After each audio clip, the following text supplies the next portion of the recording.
Welcome back to the video, guys. I don't want to be repetitive, so I want to continue to share information. And one of the things that you guys were asking about is how to take care of your feet and how to treat it.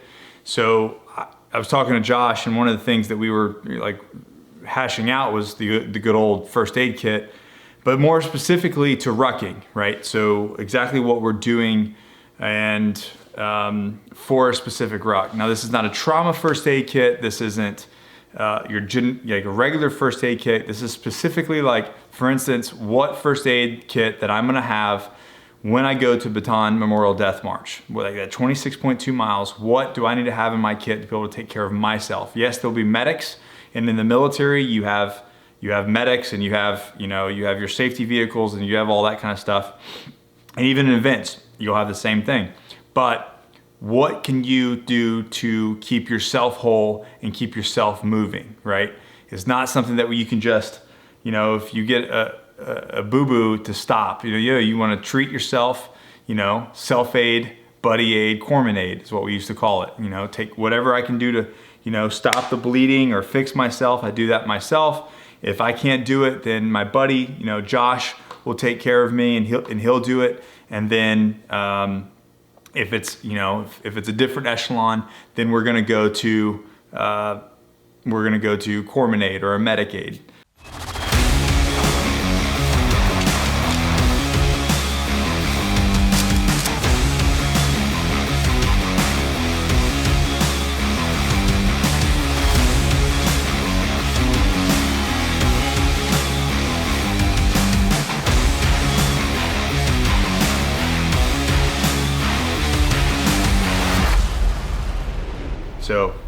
So keep that in mind when I go through this. Now I've written down basically five topics, 5 areas that I'm covering with my first aid kit. So the first and foremost is blisters, which those of you that saw, so basically blisters in toes and nails. So those of you that saw my ruck, the last video when I went and did 8 miles, and I did 4 of it on the beach, the sand like totally tore me up, and then I got a blister on my right heel. And obviously I'm still training, so I can't just like take off a week for that to train. So how do you get a blister and treat it to where you can continue to go? Now, there's a lot of different ways. I'll tell you the story real quick.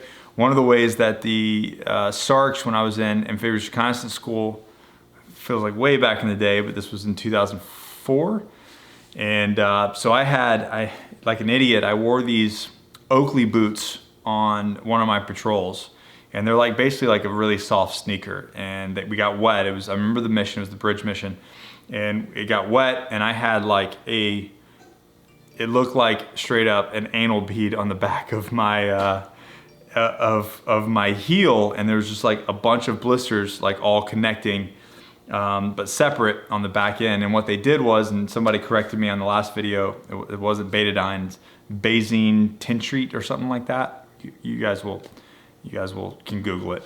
But what they did is they would draw out the liquid of the unpopped blister, and then they would inject that Benzene tintrate, or however you say it, into there. It's like that, it looks like betadine, it's that dark liquid. And what that would do is it would dry up. I mean, it would sting. I felt like I was like biting the curb, man, when he was injecting. I remember I was laying on a set of bleachers, and they were just injecting it. And man, it's the most burn I've ever felt in my life. But within a couple hours, I want to say even an hour, that they were like hardened rocks, like hardened calluses on the back of my thing. So that's a more dramatic thing. But for those that can't, so the things that we have is, I'm gonna walk through it with you guys, and I'm gonna do it on mine, so you're gonna see, but just walking through this list. So I have a Cat 5 tourniquet, because you should just never leave home without that. Will you need it? More likely not, but it would suck not to have it, right? Some regular, just some tape, SAM splint, and we're gonna go through each one of these. Ace bandage, liquid Band-Aid, moleskin, bite and sting cream, some like antiseptic. We've got a lighter, some needles, some sewing needles, a pair of shears, some regular cushion Band-Aids, some big thick Band-Aids, set of nail clippers, cuticle scissors, but with the sharp end. I don't know if you guys can see that. So the ones that are curved, it has a sharp point. Those are crucial. Some electrolyte tabs or powder that you can throw in. Some NSAID, aspirin, which I prefer the BC powders, fast-acting BC powders. And then some clear medical tape. So this is just like little strips, and came in one of my kits. It's just little strips of clear medical tape, because sometimes you just gotta do it. So with the blisters and bruises, so what you wanna do is, for your toes, you wanna keep your toes short. There's a couple different things. So when I came down from Mount Rainier, you'll see these, like, you'll see when your front toe gets super black and bloody. There's nothing you can do with that except for one thing. What I did when I came down from Mount Rainier is I heated up a sewing needle, and you basically melt and I forgot what the actual Curatin, something like that, in your nail bed, and you burn a hole through the top of your nail into your foot, and it doesn't hurt as long as you don't over penetrate, and you just put a hole in your nail bed to relieve that pressure, and it was immediate relief. I immediately got a sense of pain relief when I was able to relieve that pressure of that blood, and I'd basically drain like blood and liquid and pus through the nail bed. I still lost my nails, I still lost my toenails, but the pain and the recovery was much faster. I was able to walk, otherwise I was like hobbling around. So that's one way to do that. The other thing is moleskin, which is what we're gonna do, is we're gonna cut out a section to cover that blister, and you're basically just creating a pad up to where the sock isn't rubbing directly on the blister. It's got a little padding, and it's giving a little bit more surface area to where it's not rubbing on that place. And then, I mean, that's essentially it. You can pop them and then treat them. Typically you don't want to if you don't have to, especially if you're in a field environment. You want to keep those things clean. So the moleskin is where it's at. The next thing that we're going to talk about is sprains and breaks, right? So I have a SAM splint here, which I'll go ahead and open it and give you guys a... SAM splint is like a thin piece of metal, thin piece of aluminum, something like that. And it just unfolds, and it tells you right here what you can do: arm, arm, foot, ankle, whatever. But this is actually pretty neat. You can cut this in like I actually had to, when I was in Bolivia and I cut my hand here, the doc didn't make me a splint. So I ended up cutting a little notch out and then rounding this for my thumb, and I created my own wrist and thumb splint. So you can actually cut this and then bend it. And once you bend this SAM splint, it won't go anywhere. So you have to straighten it out, and then you can roll it up or float it up. So this is absolutely crucial to an operation like something where you could sprain your ankle because you want to be able to splint it. And this is just, it's really light. It's just foam, essentially foam and a really thin sheet of metal. And then the ace bandage. So you got an ace bandage to take that and wrap that up so that it stays in place. You can also use your belt and whatever else, tape, whatever else, until you can get to the next spot. So that covers sprains and breaks. Dehydration. If you're going into a ruck, I'll say this: like if drinking water, 8 hours prior or whatever, ain't gonna do it. Like right before, it ain't gonna do it. Like you want to be fully hydrated, at least a day prior going into the race. Like you need that, and then while you're on the race or while you're on the ruck, you need to be hydrated. Even though you're tired, you don't really want to, or you're hot, or you could be cold, so you don't want to drink. You have to. Like you have to maintain that, and you need to continue to pee. Like you should be taking pee, especially 26.2. You should be peeing during that 6 to 10 hour hike.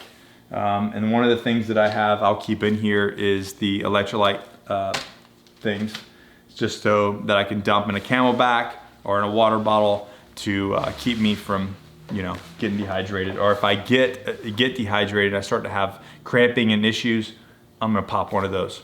Sunburn. I'm not a big fan on sunscreen. I don't think that sunscreen, now I'm sure there's some like organic sunscreens out there, but sunscreen's actually causing a lot of the problems with skin cancer and whatnot. But hat, shades, bandanas, whatever you can do. I actually wear, typically, even though it's like you're sweating your butt off, I will wear a long sleeve, a thin long sleeve that breathes and wicks sweat away to allow me to be protected from the sun. And now they have a lot of garments that actually have UV protection built into them. I don't know the science behind that, but that's what they're selling anyway. So check that out and protect yourself from the sun, because you're going on these long rucks. It is a long time. You don't realize it, but over time you are going to get sunburn and, you know, whatnot with your, you know, forehead. So protect yourself. And then the last thing is just kind of insect bites. So I've got some antiseptic bite and sting cream here. This is also basically like Neosporin, but it's also bite and sting. I got this from one of my corpsmen. And then some regular old bug spray. It's just like a piece of, you know, little DEET or whatever you want to use. Have some bug spray that you can have on there to protect yourself if you're in an environment that's going to be an issue. I don't think that I'm going to be worried about bugs in New Mexico. More probably snakes, but we'll go from there. All right, so the next part of this is I'm gonna show you guys how I'm treating my foot, and then we'll go from there. So one of the things I failed to mention was one of you guys, either through YouTube or Instagram, I think it was Instagram, recommended this stuff. I've only used it once. I'm about to put it on again. It's Tough Foot. It's supposed to like harden your feet, and like if you have blisters, it helps heal them, it helps harden them, it helps callus your feet up. So you're supposed to use it twice a day for a week, once a day for another week, and then as needed. And I immediately, like I threw it on this nasty little thing. And I'm already can tell that it's like drying everything up, and my feet are absolutely disgusting. They call this one, the family calls this one the Afghan foot, because it really never gets better. So I usually don't have this this blister, but everything else is pretty much normal, right, babe? Mm-hmm. So it's a little sting because it's open, but I'm gonna cover all this, let that dry. And then I'm gonna open up my moleskin. Oh, that feels good. Nice and burn. I actually been putting this on too, which I'm gonna, once this dries, I'm gonna throw a little bit of this on. But while that's happening, I'm going to basically give myself a little moleskin patch. It smells really gross, by the way. Does it? Yeah. Yeah. Johnny thought the same thing. Like mothballs. Your grandma's closet. So what I typically do is I'll start small, right? So I'll fold this in half, and then I'll make a little circle.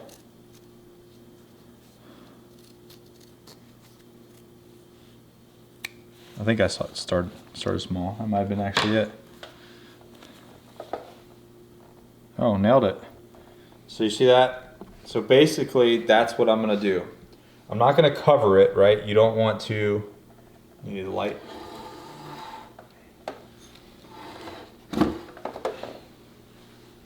So I just fold it in half, cut it a thing, and then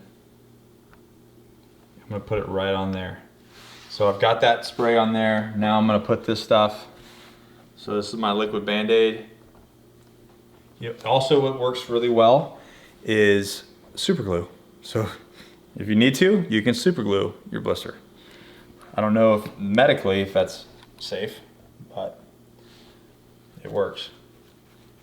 So put that on there just to give it a little extra. That feels amazing. Feels amazing. That means it doesn't feel amazing. That means it doesn't feel amazing. So the other thing, I'm not gonna have all this on me, And what I like to do personally, this is just personal preference. I don't like hard edges because they tend to get caught on things or pull up. So I try to round around my edges here. It's kind of like when you make a snowflake. Is that what happens? It's like your own moleskin snowflake. There you go. All right, we're gonna wait till that dries and then we're gonna throw this on. That's solid. Okay, here we go. So we just peel this off. There we go. 47 years later. 1 hour later. 1 hour later. Okay. So then throw that all around there. And you can even get crazy where you like make little slits, but I'm not gonna worry about that.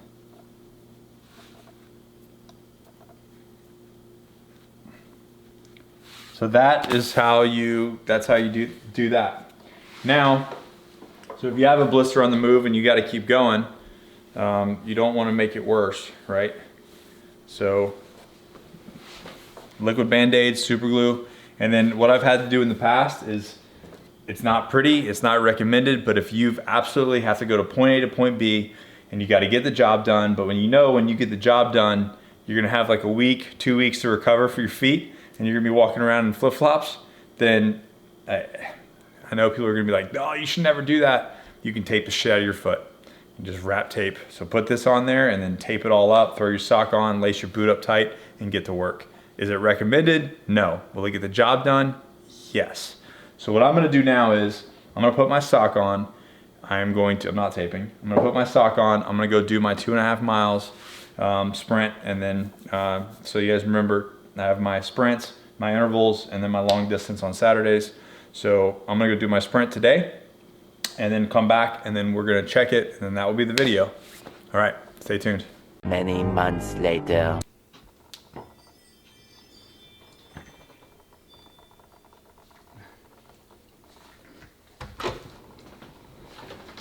You waiting on me? Nope. He's like, I'm out of here. I actually felt really good. Let's take this thing off. Moment of truth.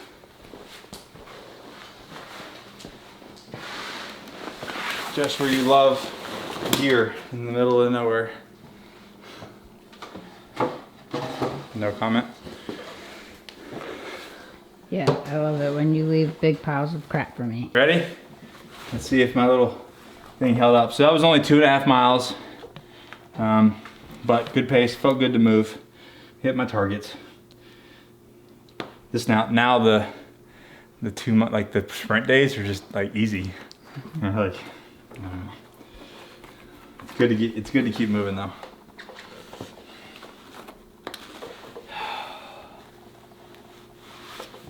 All right.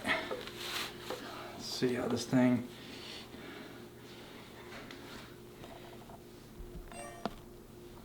There we go. There it is. No worse for the wear. No worse for the wear. No worse for the wear. And it actually felt good. I mean, granted, I can feel the moleskin. I can feel it, but I'm not over damaging what's already there. Does that make sense? Did I say that all right? Yeah. So, let's see, what else can I share with you guys? I think that's it. Oh, that's the one thing that I was gonna say was, there's like a lot of fancy little kits out there to put all this stuff in. You know what looks really good or works really good and is super light? A gallon Ziploc bag. We'll put all that in there. So there's a lot of like fancy cases, Pelican cases and whatnot. But at the end of the day, gallon Ziploc bag, a little duct tape or a little medical tape, right as rain. Drop your questions below if anything I didn't cover or any suggestions that you guys might have. You guys know the deal, like. According to analytics, only half of you are subscribed, so hit the subscribe button and the little bell. Maybe YouTube will let you know that I posted a video, maybe not. Other than that, never quit, never surrender. We always keep moving forward.